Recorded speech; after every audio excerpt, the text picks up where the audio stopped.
أعوذ بالله من الشيطان الرجيم. بسم الله الرحمن الرحيم.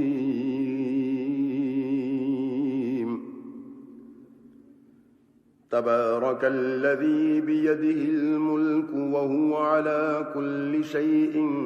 قدير، الذي خلق الموت والحياة ليبلوكم أيكم أحسن عملا، وهو العزيز الغفور، الذي خلق 7 سماوات طباقا، ما ترى في خلق الرحمن من تفاوت، فارجع البصر هل ترى من فطور،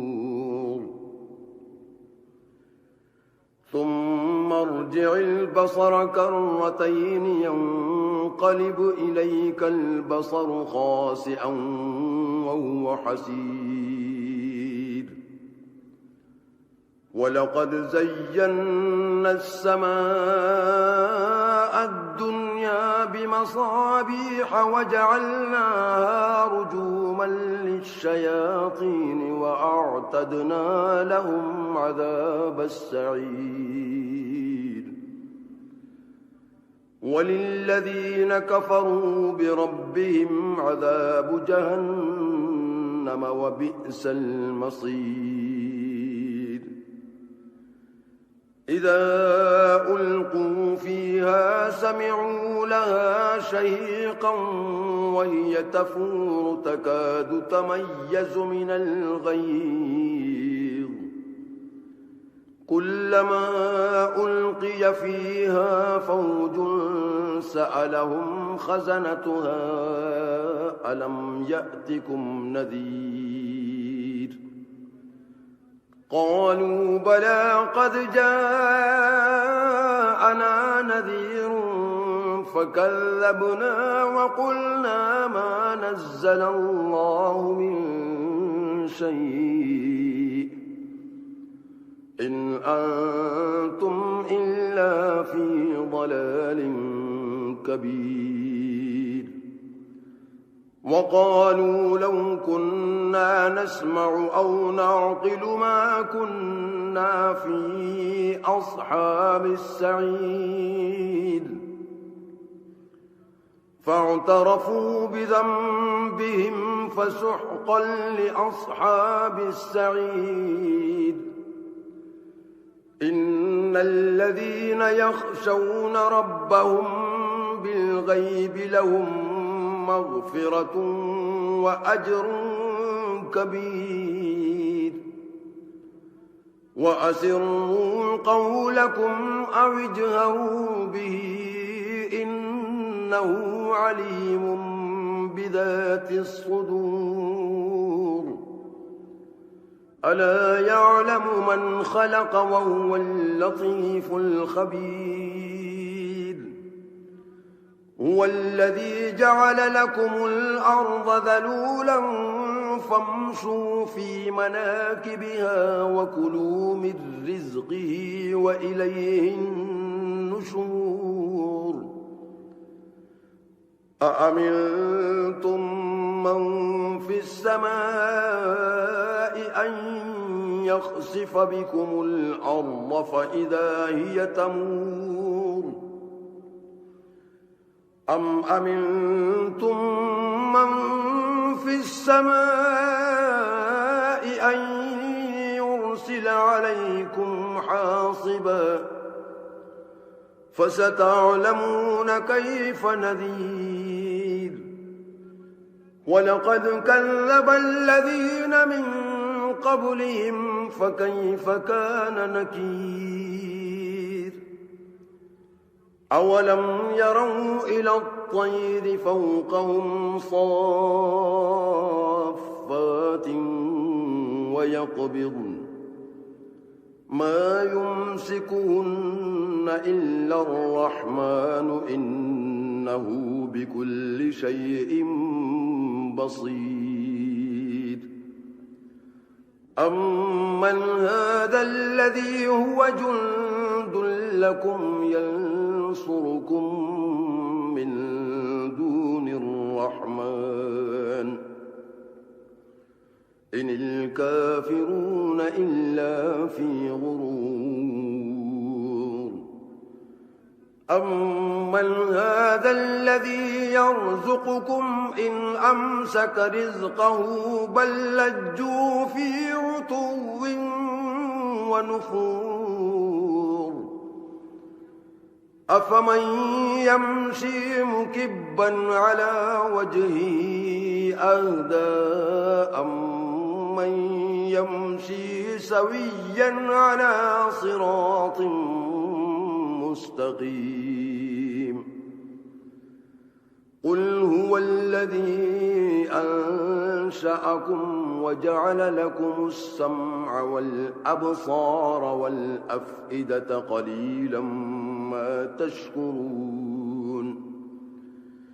قل هو الذي ذرأكم في الأرض وإليه تحشرون ويقولون متى هذا الوعد إن كنتم صادقين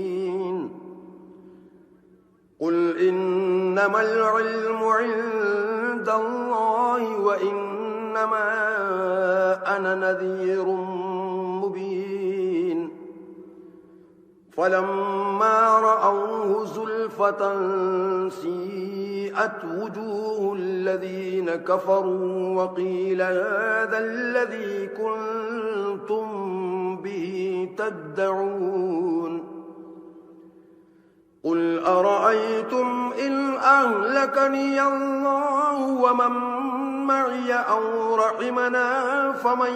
يجير الكافرين من عذاب أليم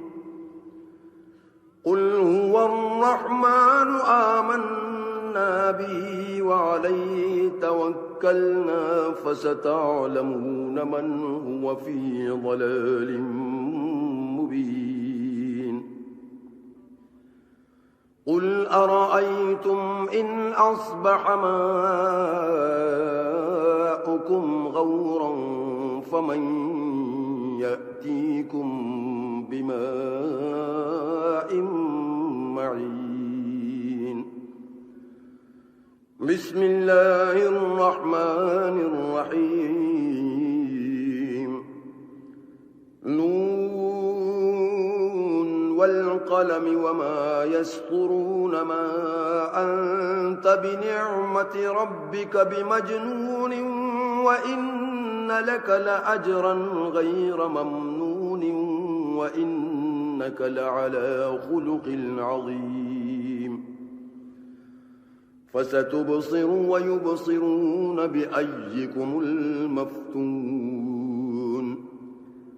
إن ربك هو أعلم بمن ضل عن سبيله وهو أعلم بالمهتدين فلا تطع المكذبين ودوا لو تدهن فيدهنون ولا تطع كل حلاف مهين هماز مشاء بنميم مناع للخير معتد أثيم عتل بعد ذلك زنيم أن كان ذا مال وبنين إذا تتلى عليه آياتنا قال أساطير الأولين سنسمه على الخرطوم إنا بلوناهم كما بلونا أصحاب الجنة إذ أقسموا ليصرمنها مصبحين ولا يستثنون فطاف عليها طائف من ربك وهم نائمون فأصبحت كالصريم فتنادوا مصبحين أن اغدوا على حرثكم إن كنتم صارمين فانطلقوا وهم يتخافتون ألا يدخلنها اليوم عليكم مسكين وغدوا على حرد قادرين فلما رأوها قالوا إنا لضالون بل نحن محرومون قال أوسطهم ألم أقل لكم لولا تسبحون قالوا سبحان ربنا إنا كنا ظالمين فأقبل بعضهم على بعض يتلاومون قالوا يا ويلنا إنا كنا طاغين عسى ربنا أن يبدلنا خيرا منها إنا إلى ربنا راغبون كذلك العذاب ولعذاب الآخرة أكبر لو كانوا يعلمون إن للمتقين عند ربهم جنات النعيم أفنجعل المسلمين كالمجرمين ما لكم كيف تحكمون أم لكم كتاب فيه تدرسون إن لكم فيه لما تخيرون أم لكم أيمان علينا بالغة إلى يوم القيامة إن لكم لما تحكمون سلهم أيهم بذلك زعيم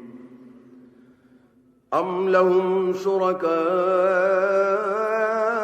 فليأتوا بشركائهم إن كانوا صادقين يوم يكشف عن ساق ويدعون إلى السجود فلا يستطيعون خاشعة أبصارهم ترهقهم ذلة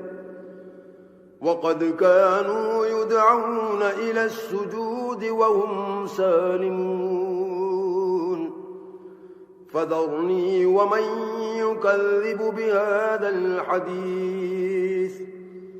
سنستدرجهم من حيث لا يعلمون وأملي لهم إن كيدي متين أم تسألهم أجرا فهم من مغرم مثقلون أم عندهم الغيب فهم يكتبون فاصبر لحكم ربك ولا تكن كصاحب الحوت إذ نادى وهو مكظوم لولا أن تداركه نعمة من ربه لنبذ بالعراء وهو مذموم فاجتباه ربه فجعله من الصالحين وإن يكاد الذين كفروا ليزلقونك بأبصارهم لما سمعوا الذكر ويقولون إنه لمجنون وما هو إلا ذكر للعالمين بسم الله الرحمن الرحيم الحاقة ما الحاقة وما أدراك ما الحاقة الحاقة كذبت ثمود وعاد بالقارعة فأما ثمود فأهلكوا بالطاغية وأما عاد فأهلكوا بريح صرصر عاتية سخرها عليهم 7 ليال و8 أيام حسوما فترى القوم فيها صرعى كأنهم أعجاز نخل خاوية فهل ترى لهم من باقية وجاء فرعون ومن قبله والمؤتفكات بالخاطئة فعصوا رسول ربهم فأخذهم أخذة رابية إنا لما طغى الماء حملناكم في الجارية لنجعلها لكم تذكرة وتعيها أذن واعية فإذا نفخ في الصور نفخة واحدة وحملت الأرض والجبال فدكتا دكة واحدة فيومئذ وقعت الواقعة وانشقت السماء فهي يومئذ واهية والملك على أرجائها ويحمل عرش ربك فوقهم يومئذ 8 يومئذ تعرضون لا تخفى منكم خافية فأما من أوتي كتابه بيمينه فيقول هاؤم اقرءوا كتابيه إني ظننت أني ملاق حسابيه فهو في عيشة راضية في جنة عالية قطوفها دانية كلوا واشربوا هنيئا بما أسلفتم في الأيام الخالية وأما من أوتي كتابه بشماله فيقول يا ليتني لم أوت كتابيه ولم أدر ما حسابيه يا ليتها كانت القاضية ما أغنى عني ماليه هلك عني سلطانيه خذوه فغلوه ثم الجحيم صلوه ثم في سلسلة ذرعها 70 ذراعا فاسلكوه إنه كان لا يؤمن بالله العظيم ولا يحض على طعام المسكين فليس له اليوم هاهنا حميم ولا طعام إلا من غسلين لا يأكله إلا الخاطئون فلا أقسم بما تبصرون وما لا تبصرون إنه لقول رسول كريم وما هو بقول شاعر قليلا ما تؤمنون ولا بقول كاهن قليلا ما تذكرون تنزيل من رب العالمين ولو تقول علينا بعض الأقاويل لأخذنا منه باليمين ثم لقطعنا منه الوتين فما منكم من أحد عنه حاجزين وإنه لتذكرة للمتقين وإنا لنعلم أن منكم مكذبين وإنه لحسرة على الكافرين وإنه لحق اليقين فسبح باسم ربك العظيم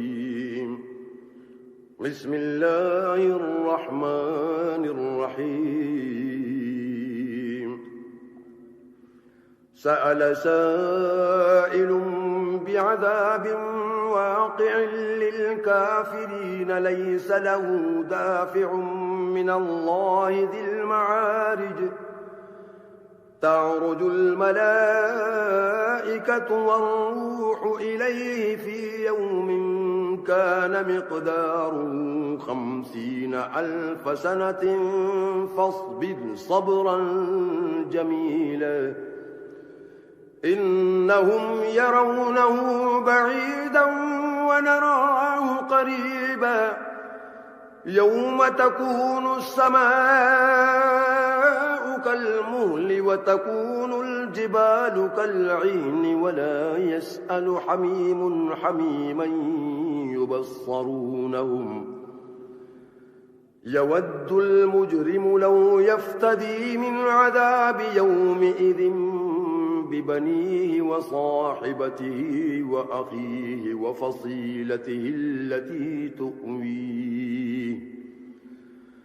وفصيلته التي تؤويه ومن في الأرض جميعا ثم ينجيه كلا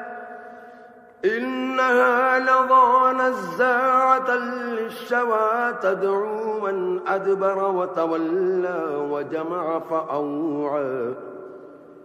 إن الإنسان خلق هلوعا إذا مسه الشر جزوعا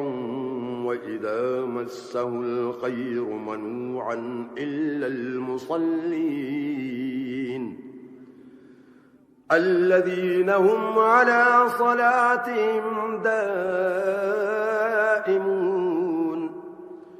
والذين في أموالهم حق معلوم للسائل والمحروم والذين يصدقون بيوم الدين والذين هم من عذاب ربهم مشفقون إن عذاب ربهم غير مأمون والذين هم لفروجهم حافظون إلا على أزواجهم أو ما ملكت أيمانهم فإنهم غير ملومين فمن ابتغى وراء ذلك فأولئك هم العادون والذين هم لأماناتهم وعهدهم راعون والذين هم بشهاداتهم قائمون والذين هم على صلاتهم يحافظون أولئك في جنات مكرمون فما للذين كفروا قبلك مهطعين عن اليمين وعن الشمال عزين أيطمع كل امرئ منهم أن يدخل جنة نعيم كلا إنا خلقناهم مما يعلمون فلا أقسم برب المشارق والمغارب إنا لقادرون على أن نبدل خيرا منهم وما نحن بمسبوقين فذرهم يخوضوا ويلعبوا حتى يلاقوا يومهم الذي يوعدون يوم يخرجون من الأجداث سراعا كأنهم إلى نصب يوفضون خاشعة أبصارهم ترهقهم ذلة ذلك اليوم الذي كانوا يوعدون بسم الله الرحمن الرحيم إنا أرسلنا نوحا إلى قومه أن أنذر قومك من قبل أن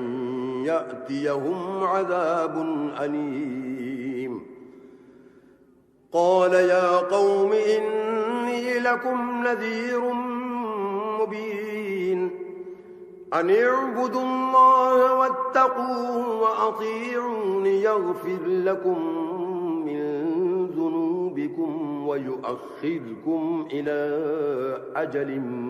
مسمى إن أجل الله إذا جاء لا يؤخر لو كنتم تعلمون قال رب إني دعوت قومي ليلا ونهارا فلم يزدهم دعائي إلا فرارا وإني كلما دعوتهم لتغفر لهم جعلوا أصابعهم في آذانهم واستغشوا ثيابهم وأصروا واستكبروا استكبارا ثم إني دعوتهم جهارا ثم إني أعلنت لهم وأسررت لهم إسرارا فقلت استغفروا ربكم إنه كان غفارا يرسل السماء عليكم مدرارا ويمددكم بأموال وبنين ويجعل لكم جنات ويجعل لكم أنهارا ما لكم لا ترجون لله وقارا وقد خلقكم أطوارا ألم تروا كيف خلق الله 7 سماوات طباقا وجعل القمر فيهن نورا وجعل الشمس سراجا والله أنبتكم من الأرض نباتا ثم يعيدكم فيها ويخرجكم إخراجا والله جعل لكم الأرض بساطا لتسلكوا منها سبلا فجاجا قال نوح رب إنهم عصوني واتبعوا من لم يزده ماله وولده إلا خسارا ومكروا مكرا كبارا وقالوا لا تذرن آلهتكم ولا تذرن ودا ولا سواعا ولا يغوث ويعوق ونسرا وقد أضلوا كثيرا ولا تزد الظالمين إلا ضلالا مما خطيئاتهم أغرقوا فأدخلوا نارا فلم يجدوا لهم من دون الله أنصارا وقال نوح رب لا تذر على الأرض من الكافرين ديارا إنك إن تذرهم يضلوا عبادك ولا يلدوا إلا فاجرا كفارا رب اغفر لي ولوالدي ولمن دخل بيتي مؤمنا وللمؤمنين والمؤمنات ولا تزد الظالمين إلا تبارا بسم الله الرحمن الرحيم قل أوحي إلي أنه استمع نفر من الجن فقالوا إنا سمعنا قرآنا عجبا يهدي إلى الرشد فآمنا به ولن نشرك بربنا أحدا وأنه تعالى جد ربنا ما اتخذ صاحبة ولا ولدا وأنه كان يقول سفيهنا على الله شططا وأنا ظننا أن لن تقول الإنس والجن على الله كذبا وأنه كان رجال من الإنس يعوذون برجال من الجن فزادوهم رهقا وأنهم ظنوا كما ظننتم أن لن يبعث الله أحدا وأنا لمسنا السماء فوجدناها ملئت حرسا شديدا وشهبا وأنا كنا نقعد منها مقاعد للسمع فمن يستمع الآن يجد له شهابا رصدا وأنا لا ندري أشر أريد بمن في الأرض أم أراد بهم ربهم رشدا وأنا منا الصالحون ومنا دون ذلك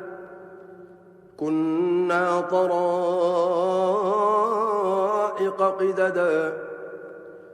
وأنا ظننا أن لن نعجز الله في الأرض ولن نعجزه هربا وأنا لما سمعنا الهدى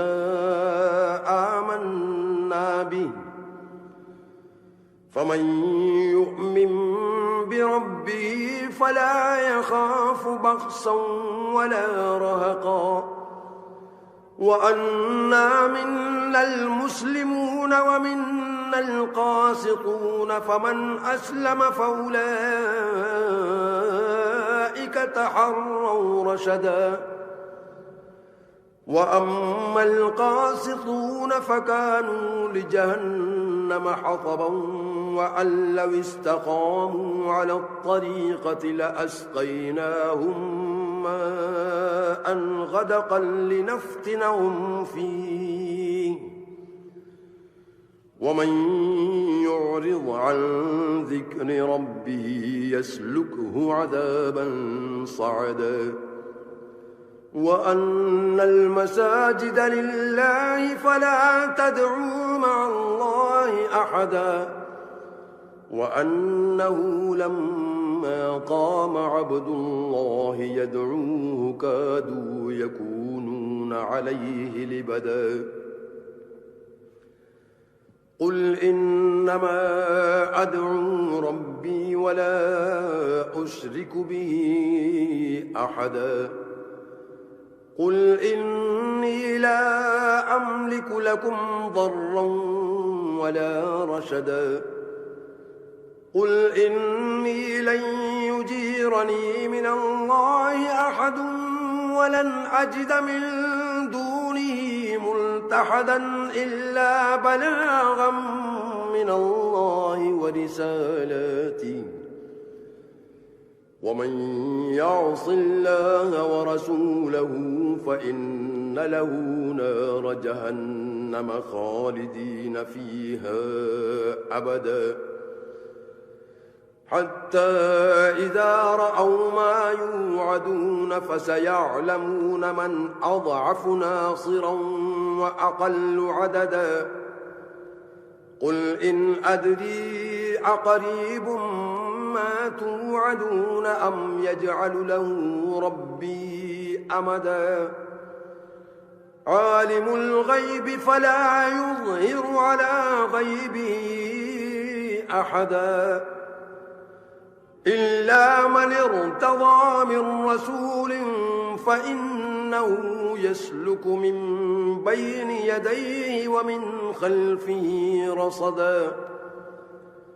ليعلم أن قد أبلغوا رسالات ربهم وأحاط بما لديهم وأحصى كل شيء عددا بسم الله الرحمن الرحيم يا أيها المزمل قم الليل إلا قليلا نصفه أو انقص منه قليلا أو زد عليه ورتل القرآن ترتيلا إنا سنلقي عليك قولا ثقيلا إن ناشئة الليل هي أشد وطئا وأقوم قيلا إن لك في النهار سبحا طويلا واذكر اسم ربك وتبتل إليه تبتيلا رب المشرق والمغرب لا إله إلا هو فاتخذه وكيلا واصبر على ما يقولون واهجرهم هجرا جميلا وذرني والمكذبين أولي النعمة ومهلهم قليلا إن لدينا أنكالا وجحيما وطعاما ذا غصة وعذابا أليما يوم ترجف الأرض والجبال وكانت الجبال كثيبا مهيلا إنا أرسلنا إليكم رسولا شاهدا عليكم كما أرسلنا إلى فرعون رسولا فعصى فرعون الرسول فأخذناه أخذا وبيلا فكيف تتقون إن كفرتم يوما يجعل الولدان شيبا السماء منفطر به كان وعده مفعولا إن هذه تذكرة فمن شاء اتخذ إلى ربه سبيلا إن ربك يعلم أنك تقوم أدنى من ثلثي الليل ونصفه وثلثه وطائفة من الذين معك والله يقدر الليل والنهار علم أن لن تحصوا فتاب عليكم فاقرؤوا ما تيسر من القرآن علم أن سيكون منكم مرضى وآخرون يضربون في الأرض يبتغون من فضل الله وآخرون يقاتلون في سبيل الله فاقرؤوا ما تيسر منه وأقيموا الصلاة وآتوا الزكاة وأقرضوا الله قرضا حسنا وما تقدموا لأنفسكم من خير تجدوه عند الله هو خيرا وأعظم أجرا واستغفروا الله إن الله غفور رحيم. بسم الله الرحمن الرحيم. يا أيها المدثر قم فأنذر وربك فكبر وثيابك فطهر والرجز فاهجر ولا تمنن تستكثر ولربك فاصبر. فإذا نقر في الناقور فذلك يومئذ يوم عسير على الكافرين غير يسير. ذرني ومن خلقت وحيدا وجعلت له مالا ممدودا وبنين شهودا ومهدت له تمهيدا ثم يطمع أن أزيد كلا إنه كان لآياتنا عنيدا. سأرهقه صعودا إنه فكر وقدر فقتل كيف قدر ثم قتل كيف قدر ثم نظر ثم عبس وبسر ثم أدبر واستكبر فقال إن هذا إلا سحر يؤثر. فقال إن هذا إلا سحر يؤثر إن هذا إلا قول البشر. سأصليه سقر وما أدراك ما سقر. لا تبقي ولا تذر لواحة للبشر عليها 19. وما جعلنا أصحاب النار إلا ملائكة وما جعلنا عدتهم إلا فتنة للذين كفروا وما جعلنا عدتهم إلا فتنة للذين كفروا ليستيقن الذين أوتوا الكتاب ويزداد الذين آمنوا إيمانا ولا يرتاب الذين أوتوا الكتاب والمؤمنون وليقول الذين في قلوبهم مرض والكافرون ماذا أراد الله بهذا مثلا. كذلك يضل الله من يشاء ويهدي من يشاء وما يعلم جنود ربك إلا هو وما هي إلا ذكرى للبشر. كلا والقمر والليل إذ أدبر والصبح إذا أسفر إنها لإحدى الكبر نذيرا للبشر لمن شاء منكم أن يتقدم أو يتأخر. كل نفس بما كسبت رهينة إلا أصحاب اليمين في جنات يتساءلون عن المجرمين ما سلككم في سقر. قالوا لم نك من المصلين ولم نك نطعم المسكين وكنا نخوض مع الخائضين وكنا نكذب بيوم الدين حتى أتانا اليقين. فما تنفعهم شفاعة الشافعين فما لهم عن التذكرة معرضين كأنهم حمر مستنفرة فرت من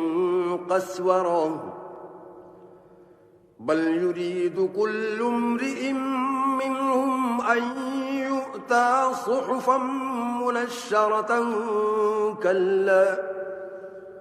بل لا يخافون الآخرة كلا إنه تذكرة فمن شاء ذكره وما يذكرون إلا أن يشاء الله هو أهل التقوى وأهل المغفرة. بسم الله الرحمن الرحيم.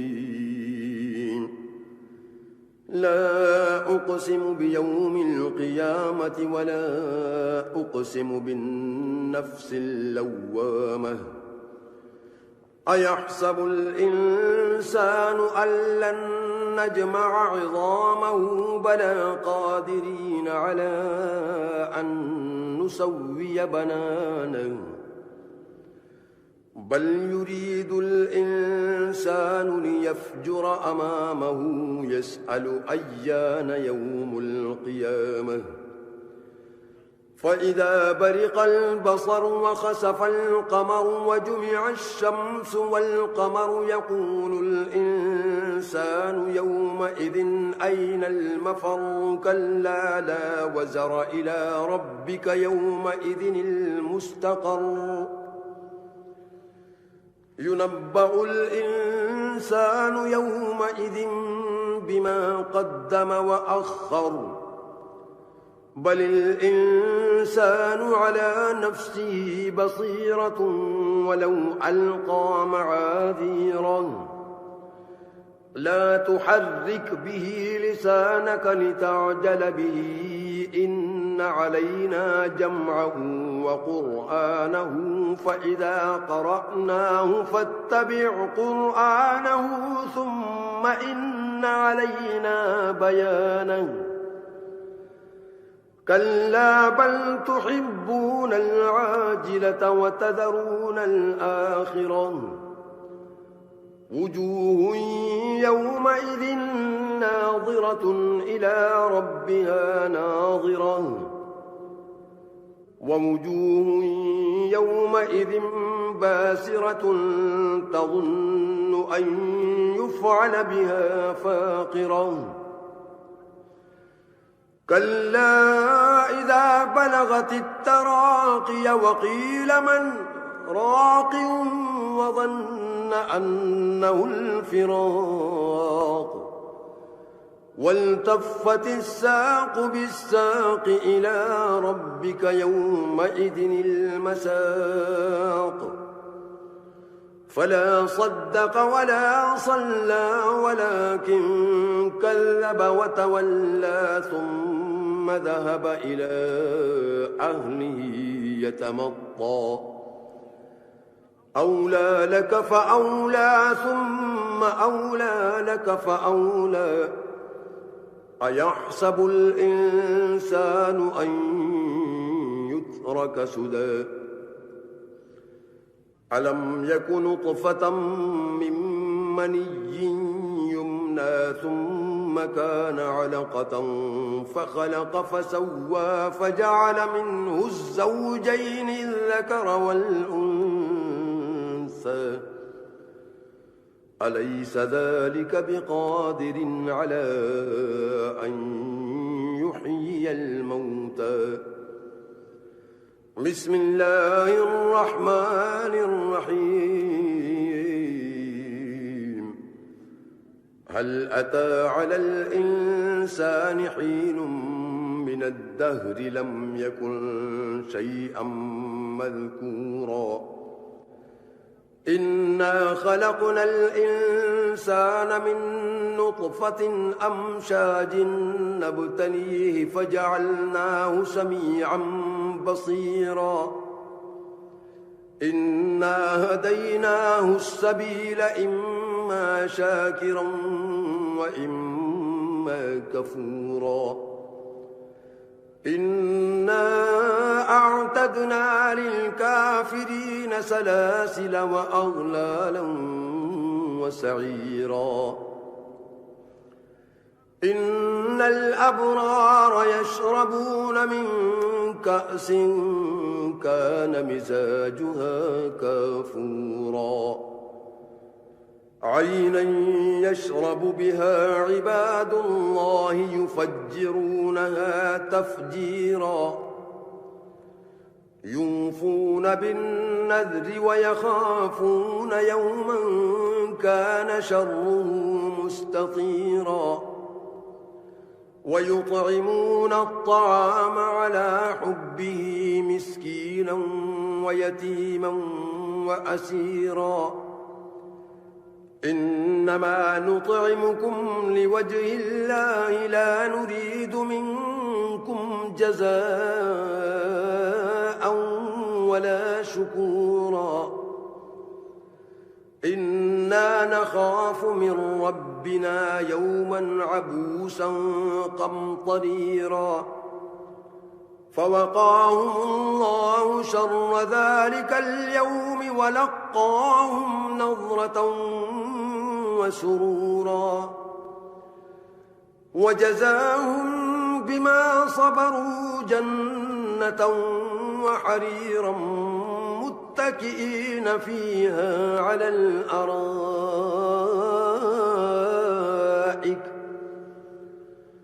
لا يرون فيها شمسا ولا زمهريرا ودانية عليهم ظلالها وذللت قطوفها تذليلا ويطاف عليهم بآنية من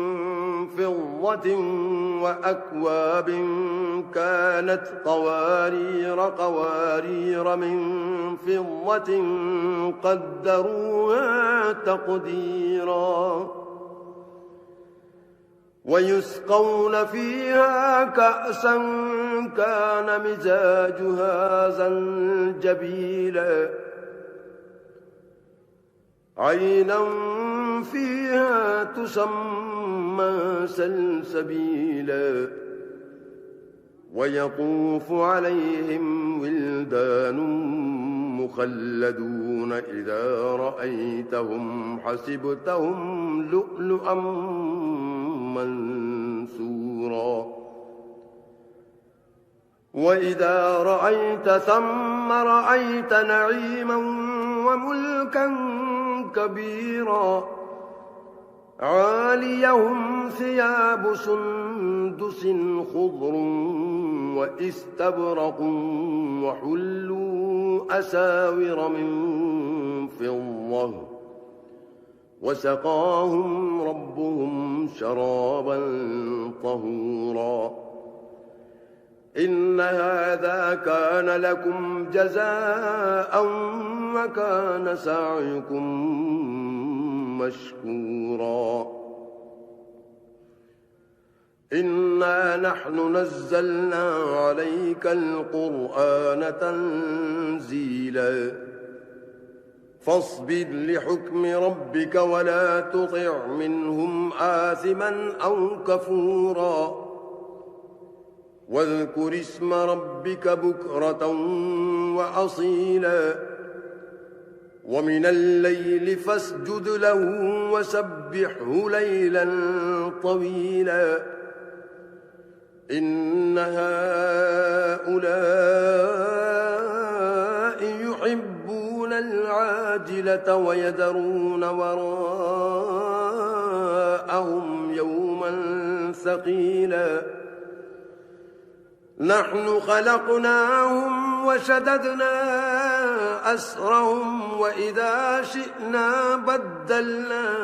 أمثالهم تبديلا إن هذه تذكرة فمن شاء اتخذ إلى ربه سبيلا وما تشاءون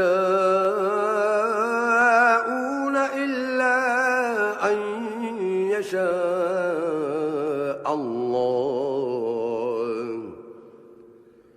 إن الله كان عليما حكيما يدخل من يشاء في رحمته والظالمين أعد لهم عذابا أليما بسم الله الرحمن الرحيم والمرسلات عرفا فالعاصفات عصفا والناشرات نشرا فالفارقات فرقا فالملقيات ذكرا عذرا أو نذرا إنما توعدون لواقع فإذا النجوم طمست وإذا السماء فرجت وإذا الجبال نسفت وإذا الرسل أقتت لأي يوم أجلت ليوم الفصل وما أدراك ما يوم الفصل ويل يومئذ للمكذبين ألم نهلك الأولين ثم نتبعهم الآخرين كذلك نفعل بالمجرمين ويل يومئذ للمكذبين ألم نخلقكم من ماء مهين فجعلناه في قرار مكين إلى قدر معلوم فقدرنا فنعم القادرون ويل يومئذ للمكذبين ألم نجعل الأرض كفاة أحياء وأمواتا وجعلنا فيها رواسي شامخات وأسقيناكم ماء فراتا ويل يومئذ للمكذبين انطلقوا إلى ما كنتم به تكذبون انطلقوا إلى ظل ذي 3 شعب لا ظليل ولا يغني من اللهب إنها ترمي بشرر كالقصر كأنه جمالة صفر ويل يومئذ للمكذبين هذا يوم لا ينطقون ولا يؤذن لهم فيعتذرون ويل يومئذ للمكذبين هذا يوم الفصل جمعناكم والأولين فإن كان لكم كيد فكيدون ويل يومئذ للمكذبين إن المتقين في ظلال وعيون وفواكه مما يشتهون كلوا واشربوا هنيئا بما كنتم تعملون إنا كذلك نجزي المحسنين ويل يومئذ للمكذبين كلوا وتمتعوا قليلا إنكم مجرمون ويل يومئذ للمكذبين وإذا قيل لهم اركعوا لا يركعون ويل يومئذ للمكذبين فبأي حديث بعده يؤمنون أعوذ بالله من الشيطان الرجيم